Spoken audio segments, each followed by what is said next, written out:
How to keep a commonplace binder. Follow the playlist. Okay, so this is Commonplace Binder 101. This is the Commonplace Binder, basically a commonplace book. I don't know what direction you want this in. I have a page sticking out because I'm working on that. But we're going to set that down for now. Okay. Follow the playlist. I have so many videos on this. So just, how do you do it? I don't know.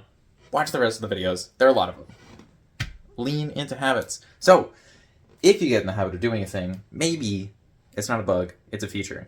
So I used to just kind of like, I don't know, grab a scrap piece of paper, write stuff on it, and then put it in a spot. What do? Well, I don't need to stop writing things on paper. I need a tray to put the pages in. So that's quite nice. What that meant was all of a sudden I went from a pile of paper to a tray full of paper that I could organize or put into a binder. So that was kind of cool. But if I was going to be working on all those pages, I should probably hole punch them first. So that way, when I write on them, I'm aware of where the holes are going to be and I don't eliminate my own work. So that's quite nice. I'm going to keep a commonplace binder, follow the playlist, get into this. Materials. I feel like I do this in every video, but yeah. This is a binder, so you need a binder. This has rings, so you need a hole puncher. This has paper, so you need paper. There are tabs, so get tabs. And if you don't have tabs, you can use scissors, so you would need scissors. And they are attached by tape. This is written in pencil, so you would need pencil.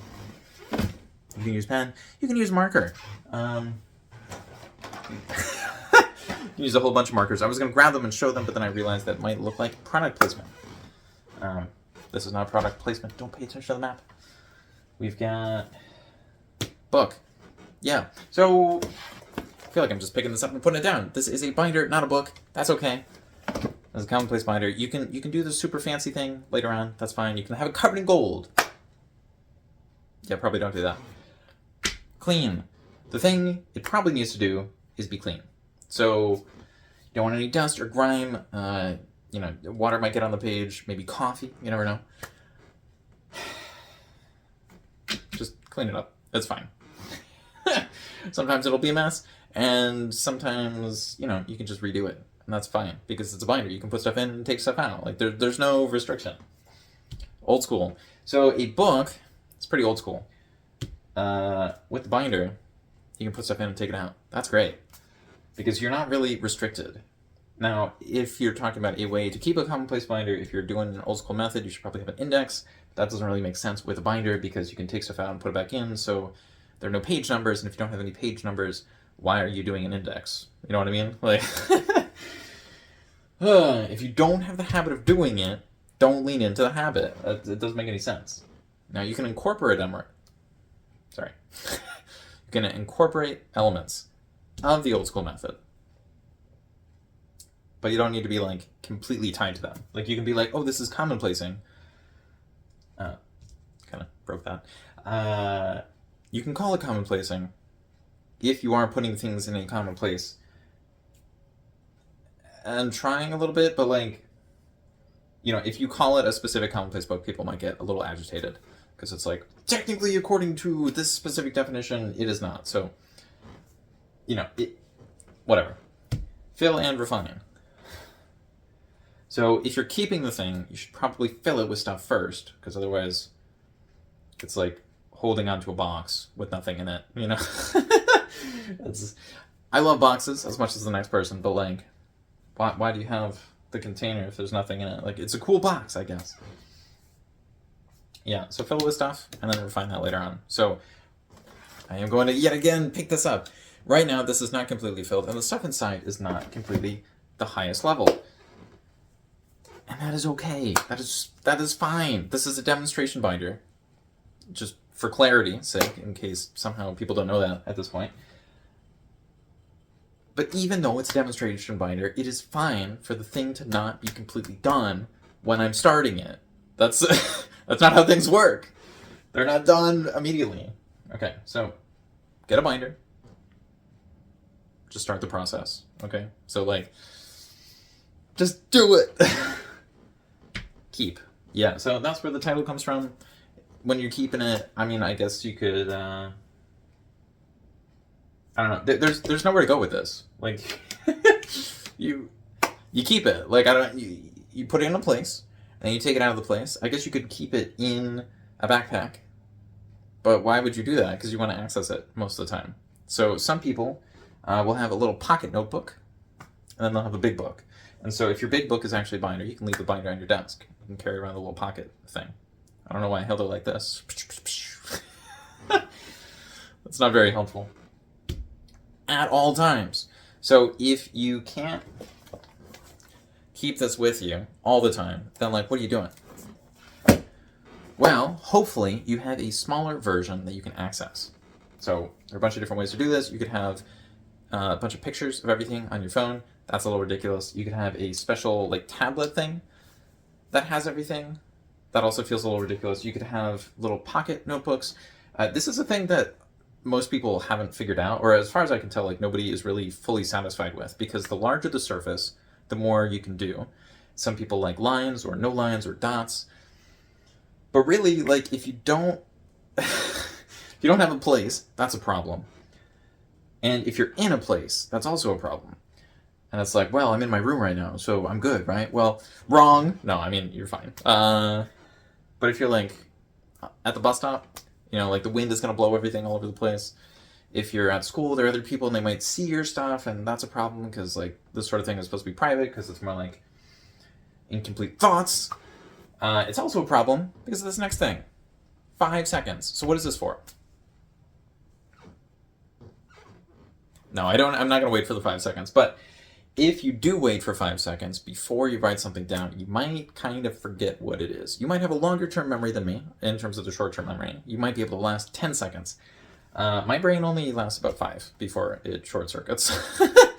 Not every single time. Obviously, sometimes I can remember things for, you know, a minute or an hour or a day or whatever, but sometimes I lose my thoughts quite quickly. And when that happens, I need to write it down within 5 seconds, which is a little short.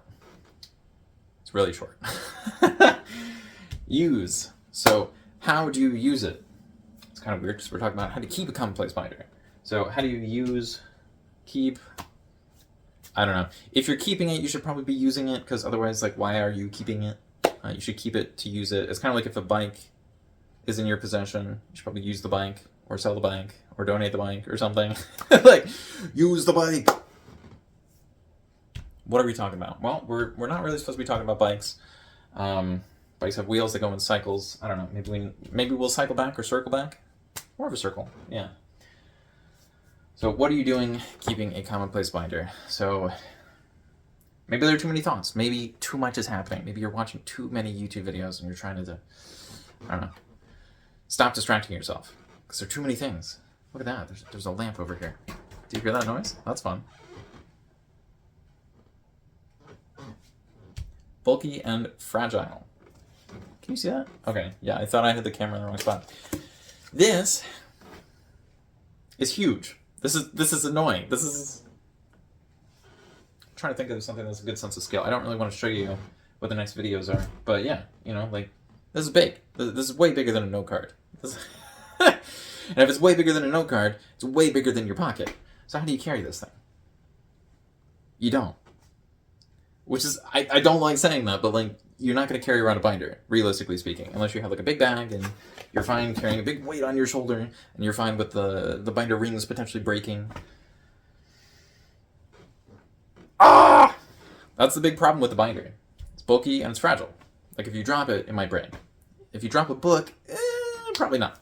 If you drop a laptop while it's open, that's probably not going to go well. I would assume that would also break.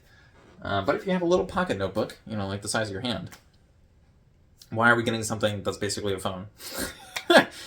It's better for some people, okay? I don't know what to tell you. But a binder, it's just bulky and fragile. So like if you're trying to keep it safe, don't take it outside. If you do need something bulky, I don't know, maybe you'll get a giant thing like this and you'll just like graffiti a wall. Don't graffiti a wall. I mean, if you have permission, that's fine. But this is... will not advocate for any suspicious activity on this channel.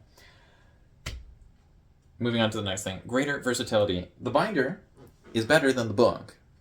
So the book is more durable. Like, you can drop it. Kind of like a cat. You can, not to quote a Tumblr post, but you can bowl a cat. And if you drop a dog, it's like dropping an old person. So like probably don't do that. But yeah, greater versatility. The binder, you can like reshuffle everything. So you're not just necessarily taking things out when they're all the way at the end or all the way at the beginning. You could take something out in the middle. You could add extra pages. It's great. Technically, in a glue book, you could glue things in, but like, don't do that. Because then the book will like just break apart. It won't be happy. And the binder will also do the same thing, except the rings will just kind of like break in different places. And you don't necessarily know where that's going to be. It's probably going to be at the top. But, you know, maybe not. One subject. So this video has not been one subject. This topic feels like it's not really one subject. Maybe you don't know what to do here. Maybe this is too much. And that's fine. You can have one subject. So you can make it a language. You can just be like, we're doing French today. I don't know. Maybe it's math. Maybe it's writing. It would be kind of funny if it was content creation. Because you're watching the content and then writing about the content to make content later. It's kind of like the bicycle thing from earlier. But yeah, it might change your life. So this is the topic of the next video. Everything else is about how to keep a commonplace binder. So if you found this enjoyable, thank you. Thumbs up to that. And yeah, as much of a mess as it is, it might change your life. But if you want to know more about that, check the next video. Thanks for watching. Goodbye.